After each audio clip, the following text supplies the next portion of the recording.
terkait dengan perjuangan Pak Richard, Kyoto musisi senior tanah air melawan pelanggaran hak cipta atas lagu Kasih ciptaannya yang diklaim sebagai ciptaan musisi Malaysia dan tanpa hak telah diubah liriknya oleh Hetty Koes Endang melalui konser yang ada di Malaysia. Duduk perkaranya dan kronologis jelasnya akan dijelaskan oleh rekan saya Pak Purwadi. Silakan Pak Purwadi.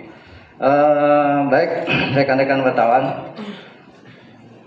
Kasus pelanggaran hak cipta ini bermula dari konser yang dilaksanakan di Malaysia yang diberi nama konser Satu Suara, yaitu sekitar tahun 2015.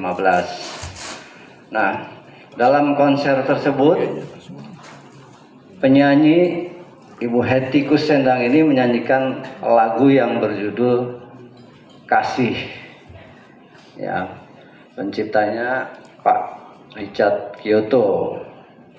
Lagu berdasarkan prinsip deklaratif telah dipublis pada tahun 1986. Penyanyi pertamanya Ermi Kulit, ya.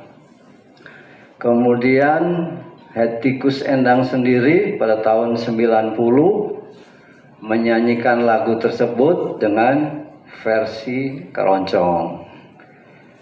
Nah, kembali ke konser yang di Malaysia pada tahun 2015, bahwa Hetty Koes Endang ini diduga telah sengaja menyanyikan lagu berjudul Kasih tersebut itu tanpa izin dari pencipta. Nah, itu suatu pelanggaran hukum dalam undang-undang hak cipta, ya. Jadi setelah kami pelajari, kami cermati dari konser tersebut, kita mendapatkan 4 hal penting, yaitu pelanggaran hukumnya. Yang pertama, Hetty Koes Endang menyanyikan lagu yang berjudul Kasih tersebut itu tidak ada izin dari pencipta. Kemudian yang kedua, mengubah sebagian syair atau lirik lagu tersebut. Ya, kira-kira di bagian, mungkin nanti bisa diputar lagunya ya. Jadi yang dirubah itu, kalau syair aslinya adalah kasih percayalah kepada diriku, hidup matiku hanyalah untukmu. Kemudian diubah menjadi kasih percayalah kepada diriku, kasih sayangku hanyalah untukmu. Jadi hidup matiku dirubah menjadi kasih sayangku menjadi kasih sayangku. Nah, ini menyebabkan lagu berjudul Kasih itu tidak utuh, seperti itu ya.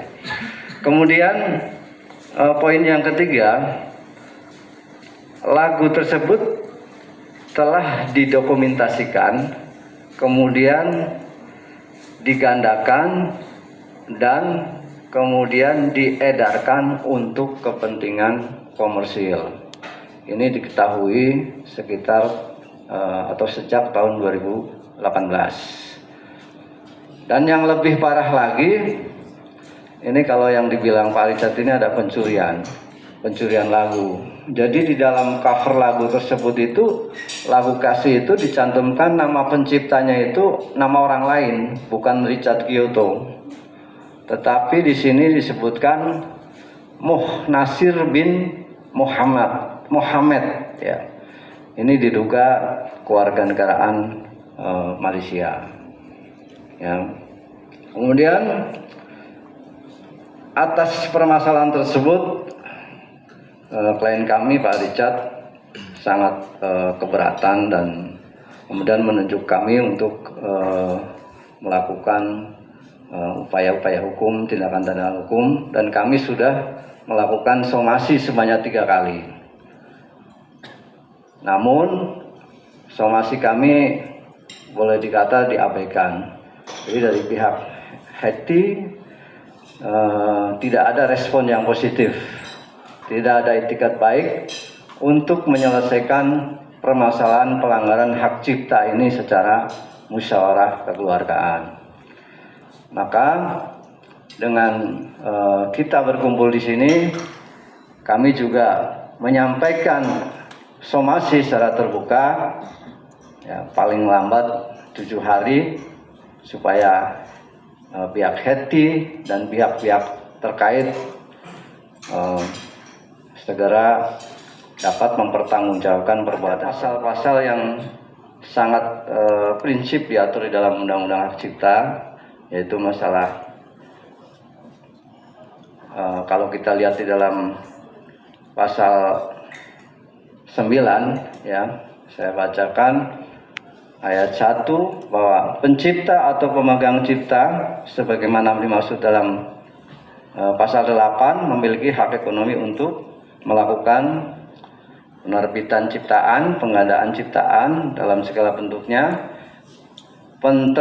penerjemahan ciptaan, dan yang huruf D ini pengadaptasian, pengaransemenan, pentransformasian ciptaan. Lalu kalau kita lihat di dalam ayat 2-nya, setiap orang yang melaksanakan hak ekonomi sebagaimana dimaksud pada ayat 1 wajib mendapatkan izin pencipta atau pemegang hak cipta. Jadi yang harus digarisbawahi bahwa di sini adalah wajib mendapatkan izin pencipta atau pemegang hak cipta. Kemudian yang ayat 3, setiap orang yang tanpa izin pencipta lagu atau pemegang hak cipta dilarang melakukan penggandaan dan atau penggunaan secara komersil ciptaan. Nah, pasal ini kemudian dikaitkan dengan pasal 113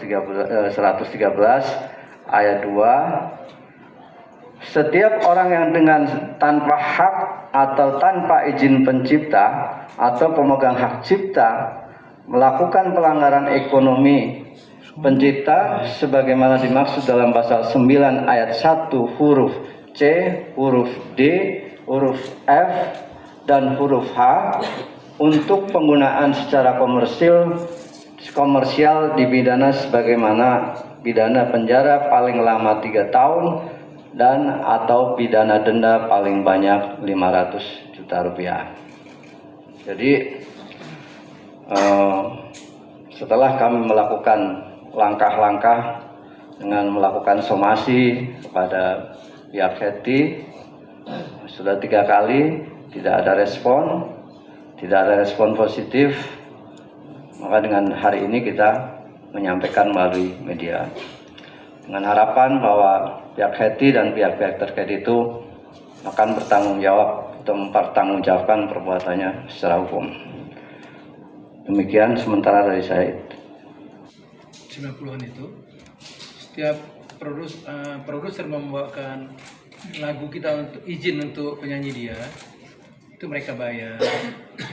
Di sistemnya fair pay, bayar, tidak ada janji apapun lagi, cuman goodwill. Nah, dia buat itu keroncong, versi keroncong, ternyata dia edarkan di Malaysia. Ya, ada masalah. Yang jadi masalah adalah dia bernyanyi lagi di dalam show dalam bentuk show dengan merubah lirik. Itu. Selain itu yang jadi masalah lagi adalah penulis lagunya dia ganti orang lain. Penulis lagu, pencipta lagu Malaysia. Dan dia cetak dalam bentuk DVD. Bukan cuma upload YouTube. Ini dia cetak dalam bentuk DVD ini dan pelanggaran berat itu. Dan tidak ada izin. Dan setelah disomasi tidak ada pernyataan maaf atau silap apapun. Seolah-olah itu udah izinnya dunia akhirat aja. Sekali pakai lagu itu.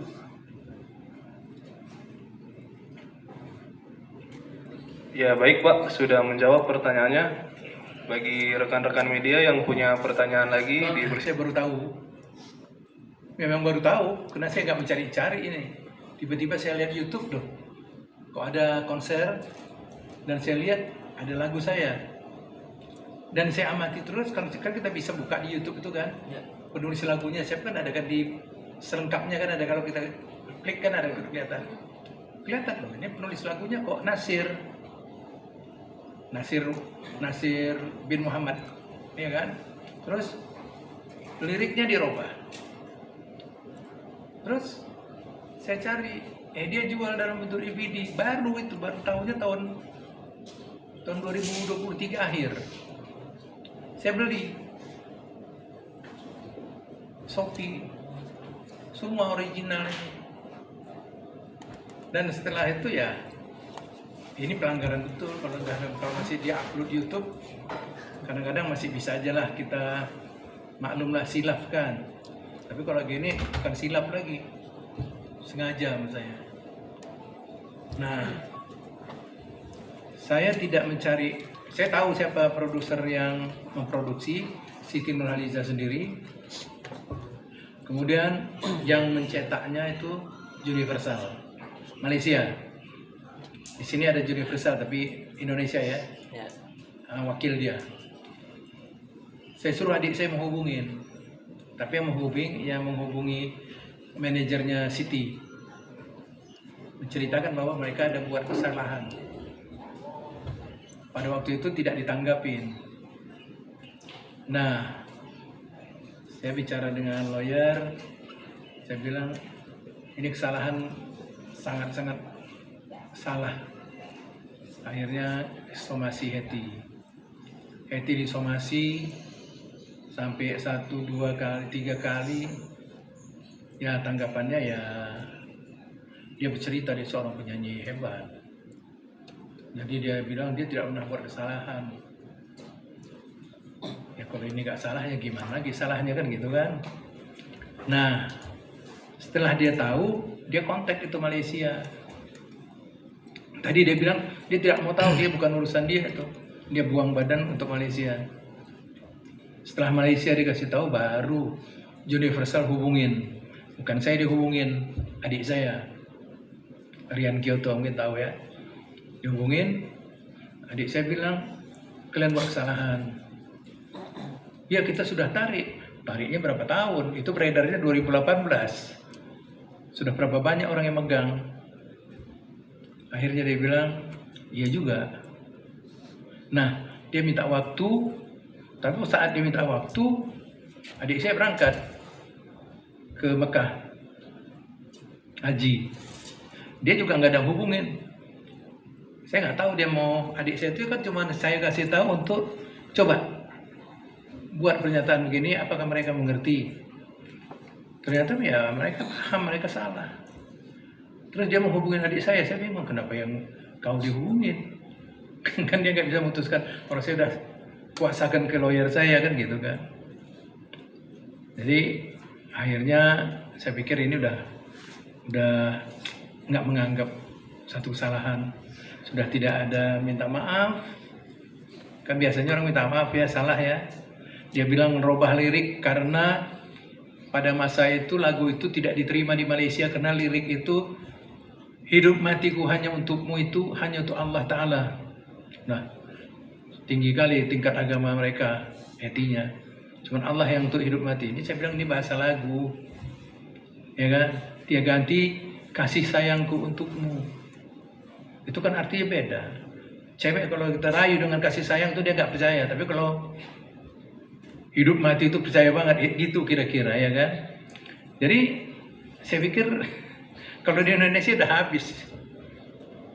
Jadi makanya saya minta tolong dengan rekan-rekan dari lawyer ini, tolong kalau perlu ya langsung aja kita naikkan aja, tidak cuma somasi begitu. Nah, jadi itu